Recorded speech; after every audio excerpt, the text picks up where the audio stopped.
Hey guys, this is the video about unemployment, which is going to be a big part of a lot of topics from now on, because obviously it's something we want to minimize, because we want people to have jobs, and we want to maximize output. So let's talk about it. Okay, first of all, let's define a few things. The labor force is the total amount of people in the population that can work. So that's going to be the unemployed people and the employed people. Because both employed and unemployed people can work. They're part of the labor force if they can work. But the labor force participation rate is this. Participation rate.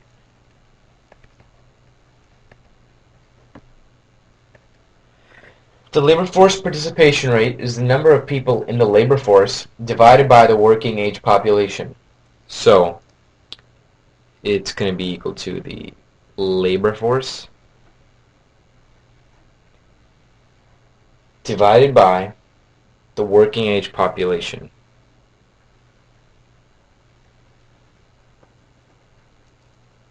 Ooh.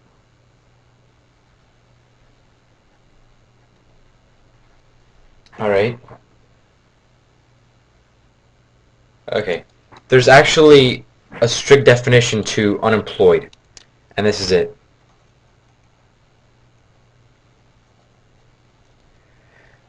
To be unemployed, you don't have a job,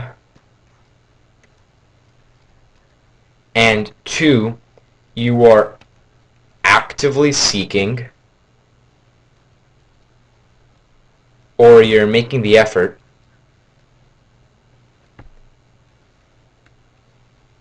to find a job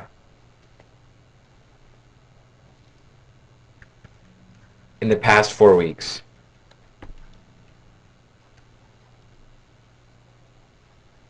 So if you're unemployed, if you're actively seeking or making effort to find a job in the past 4 weeks. If you're not actively seeking or making an effort to find a job, like 2 months after you were unemployed, then you're no longer, after you lost your job, then you're no longer unemployed. What you're called is a discouraged worker.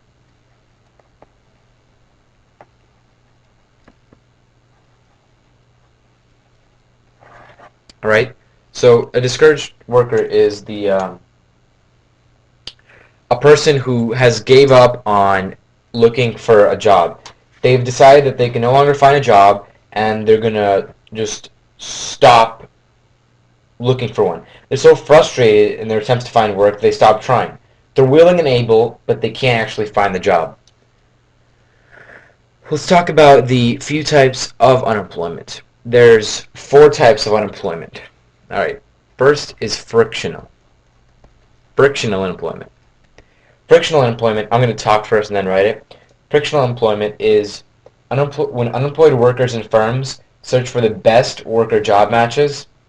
So new labor force entrants looking for their first jobs, and workers who are temporarily between jobs because they're moving to a new location or an occupation which they will be more productive.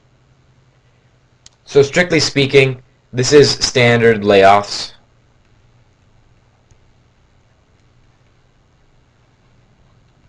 I just gave you the AP definition. It's really just standard layoffs. A firm they can't really keep you as a worker anymore, so they're going to lay you off. They're going to lose your job. Structural employment. Now this one is better defined. It's from skills mismatch, which means where you were working, the skills you had weren't satisfactory for the job. So let's say you were working as an economist and you never got a degree in economics. You weren't a really good economist. You were just working there because that was the only job you could find. They're going to eventually lay you off because you don't have the skills required by them. Also, this could be when you're replaced by a machine. For example, you're a factory worker.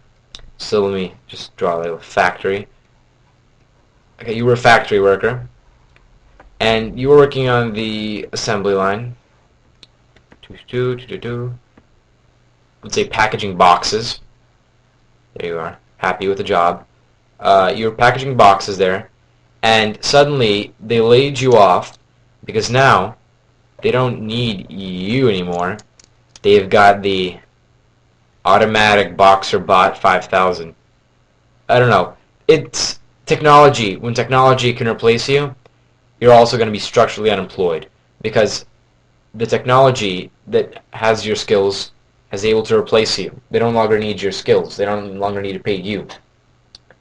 Next is cyclical unemployment. Cyclical unemployment is when you're unemployed according to the business cycles. So you're unemployed because there's a depression or a recession, and you're going to be employed again when that depression or recession recovers and they can hire you. They can hire you again. It's only because of depression or recession that you're cyclically unemployed. Lastly is seasonally unemployed. This just means a certain time of the year when there's no need for you. So it's time-based. For example, let's say there's a certain season where a certain crop is grown. Let's say I don't know anything much about crops, but let's say there's a corn season and you're working on that field. Once the corn season ends, they no longer need you, so they're going to lay you off until that corn season comes again. They'll hire you. It's only based on the time of the year. Okay. The natural rate of unemployment is basically the sum of the structurally unemployed people and the frictionally unemployed people. So, natural rate of unemployment is, strictly speaking, the frictionally unemployed plus the structurally unemployed. This is basically the average unemployment rate of a country. That's like the area where it normally goes around. It's about 5% in the United States. That's the natural rate of unemployment. And full employment is not 100%, which is what you might think. Full employment just means we have employment up to the natural rate of unemployment.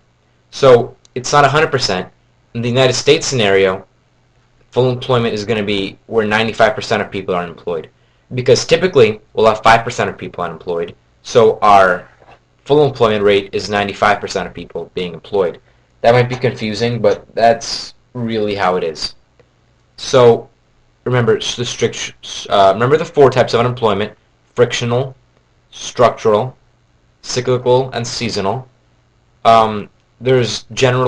They do show up every year on the AP exam, so just keep that in mind. And this is a pretty simple subject for now. It's going to tie into a few graphs in the future, so just remember this and stay tuned.